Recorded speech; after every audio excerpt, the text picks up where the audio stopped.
নমস্কার বন্ধুরা, সবিতা কুমারী কিচেনে রান্না হবে আজকে দেশি মুরগি। এখানে হচ্ছে কাঁচা লঙ্কা, রসুন, আদরক সব এক জায়গায় বেটে নিচ্ছি। একটু ধনিয়া পাউডার, একটু জিরা পাউডার, লঙ্কার পাউডার, নুন, হলুদ আর একটু তেল দেব। এক জায়গা নিয়ে মাইকে নেব। তেল গরম হয়ে গেছে, আর দেবো গোটা মশলা। এখন দেবো পেঁয়াজ।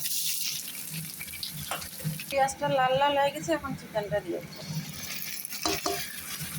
আধা চামচ দেবো গোলমরিচ। এখানে একটু সবজি আছে, এগুলা দেবো। চিকেন তো অনেক রকম করে খাওয়া দেখলাম, খাইছি, কিন্তু আলু আর গাজর দিয়া গোটা পেঁয়াজ থাকবে দিয়ে বানাবো কীরকম লাগে। চিকেনটা হয়ে গেছে, পাশাপাশি এখন জল দেবো। একটু দেবো চিকেন মশলা। হয়ে গেছে, সবজিটা এখনই নামাবো। সবজি হয়ে গেছে। ভিডিওটা কেমন লাগলো? ভালো লাগলে লাইক করো, ফলো করো। Bye bye.